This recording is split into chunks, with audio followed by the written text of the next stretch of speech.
Turn off every light in the house. Go to the basement, unlock the storage door, and don't tell your wife anything. My older brother almost never raised his voice. So when he shouted those words at 3 in the morning, I sat straight up in bed. Daniel, you're scaring me, I whispered. Just do what I said, he snapped. Right now. Then the call ended. My name is Marcus Hale. I'm 41 years old and I live just outside Denver, Colorado.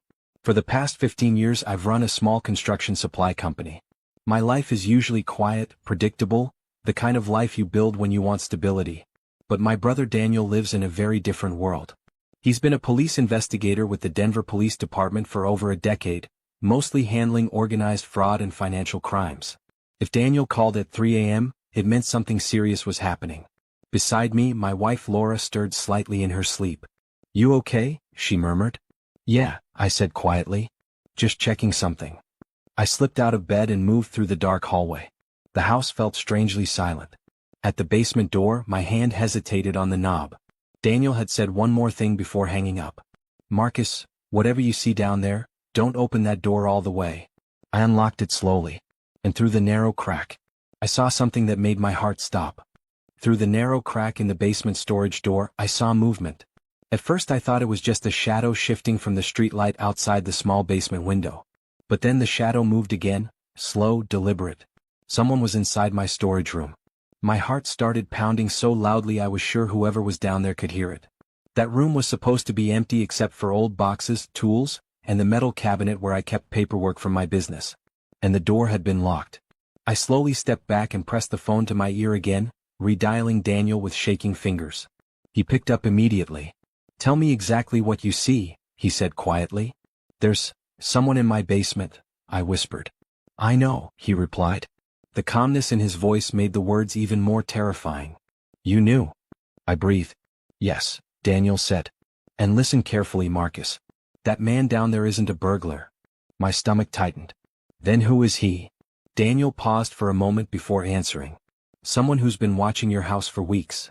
Cold fear crawled up my spine. Then the shadow inside the room moved closer to the door. And suddenly, the handle began to turn. The handle on the storage room door turned slowly. For a split second I froze. My brain kept telling me the same thing. That door opens inward. If he pulled it hard enough, he'd see me standing right there. Marcus, Daniel said sharply through the phone, step away from the door. Now. I backed up quietly, every step feeling louder than thunder in the silent basement. The door creaked open another inch. Through the thin gap, I saw part of a man's face in the dim light from the small basement window. Mid-30s maybe. Dark jacket. Calm expression. Not the nervous look of a burglar who'd been caught. He looked comfortable. Then he spoke. Marcus Hale? The man called softly. My stomach dropped. He knew my name. I didn't answer. Daniel's voice came through my phone again, low and controlled. Do not talk to him. Daniel, I whispered, who is this guy? But my brother didn't answer right away. Instead, he said something that made the fear in my chest turn into something colder. Because if it's the man I think it is, he isn't here to steal from you. My throat went dry. Then why is he in my basement? Daniel exhaled slowly. Marcus, check your business records tomorrow morning. Then he added quietly, I think someone is trying to frame you. Frame me? I whispered, barely breathing. But Daniel didn't explain. Marcus, listen carefully, he said. Leave the basement. Go upstairs. Lock every door. Officers are already on the way. My mind was racing. Daniel, that guy is literally inside my house. I know, he said. And if I'm right, he's not alone. Those words sent a wave of cold panic through my chest. I backed up the stairs slowly, never taking my eyes off the basement doorway. The man inside hadn't followed me. He hadn't shouted. He hadn't even tried to run. He just stayed there, waiting. When I reached the top of the stairs, I locked the basement door and moved through the dark living room toward the front window. My hands were shaking now. Red and blue lights appeared at the end of the street. Police cars. 3 of them. Within seconds, officers surrounded the house. I opened the front door just as Daniel's unmarked SUV pulled into the driveway. He stepped out quickly, his face serious in the flashing lights. What the hell is happening? I asked. Daniel didn't answer immediately. Instead, he looked straight at me and said something that made my stomach drop. Marcus, someone has been laundering money through your construction company for months. My mind went blank. That's impossible, I said. But Daniel shook his head slowly. That man in your basement. He paused. Is one of the people who set it up. For a moment I just stared at my brother. Daniel, that's insane, I said. My company barely clears 6 figures a year. There's no way anyone could run money through it without me seeing it.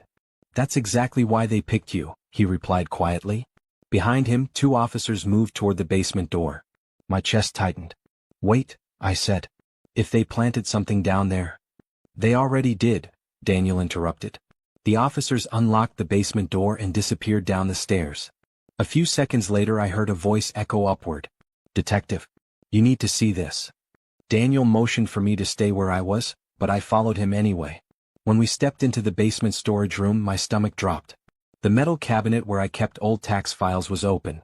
And inside were 3 black duffel bags I had never seen before. One officer unzipped the first bag. Stacks of cash. Bundles and bundles of it. Another officer opened the second bag. More money. The third bag contained something even worse. Several folders of fake invoices and bank transfer records, all with my company's name printed across the top. Daniel looked at the documents, then back at me. Marcus, he said quietly. They were about to turn you into the fall guy for a multi-million-dollar laundering operation. I stared at the duffel bags, my mind struggling to process what I was seeing. That money isn't mine, I said, my voice sounding distant even to myself. I know, Daniel replied calmly. One of the officers led the man from the basement into the room. Up close he looked exactly like he had through the crack in the door, calm, composed, almost relaxed. Not the behavior of someone who had just been caught inside another man's house. Daniel studied him for a moment. Ryan Keller, he said. Financial courier. Works for a laundering network we've been tracking for nearly a year. The man gave a small shrug. You finally caught up, he said casually.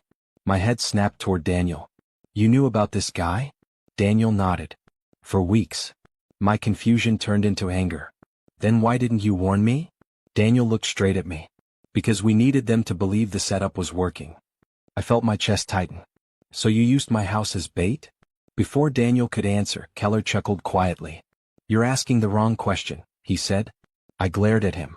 What question should I be asking? Keller smiled slightly. You should be asking. Who inside your own business helped us get access to your house? Keller's words hung in the air like poison. Someone inside my own business. For a moment I couldn't even think straight. That's impossible, I said automatically. There are only 3 people who have access to the building and my files. Daniel didn't speak. He was watching my face carefully. Who? He asked quietly. I swallowed. My office manager Susan. My accountant Rick. And my warehouse supervisor Tom. Keller gave a slow nod. Tom Alvarez, he said. The name hit me like a punch. Tom had worked with me for almost 8 years. He'd helped me grow the company from a tiny storage unit into a proper warehouse operation. I trusted him with everything, inventory, deliveries, even access to the security codes. You're lying, I said. But Daniel was already pulling something up on his phone. He turned the screen toward me. Security footage. The camera outside my house. The timestamp read 1:42 a.m. In the video, Tom's truck rolled slowly into my driveway. A minute later he stepped out, carrying the exact same black duffel bags that were now sitting open in my basement. My stomach twisted. Daniel looked at me. We arrested him an hour ago. I stared at the screen, disbelief slowly turning into something colder. But Marcus, Daniel added quietly. This wasn't even the worst part. I looked up at Daniel slowly. If that wasn't the worst part, then what is?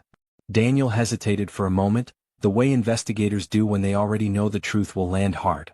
Tom didn't pick you randomly, he said. My stomach tightened. What do you mean? Daniel glanced at Keller, who was leaning casually against the wall with his hands cuffed behind his back. Keller smiled faintly. You really don't remember, do you? He said. Remember what? I snapped. Daniel exhaled slowly. 3 years ago, he said, your company outbid another contractor for that state warehouse renovation project. The memory surfaced instantly. Yeah, I said. We won that bid by about $50,000. Daniel nodded. The company that lost that contract was quietly owned by a shell corporation. He paused. And that shell corporation belonged to the same laundering network we've been investigating. My chest went cold. You're telling me, this whole thing happened because of a construction bid? Keller chuckled softly. You cost the wrong people a lot of money, Marcus. Daniel placed a hand on my shoulder.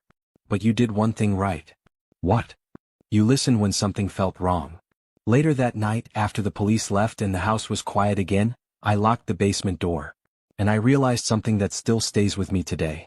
Sometimes the only thing standing between an ordinary life and complete disaster is a single phone call at 3 in the morning.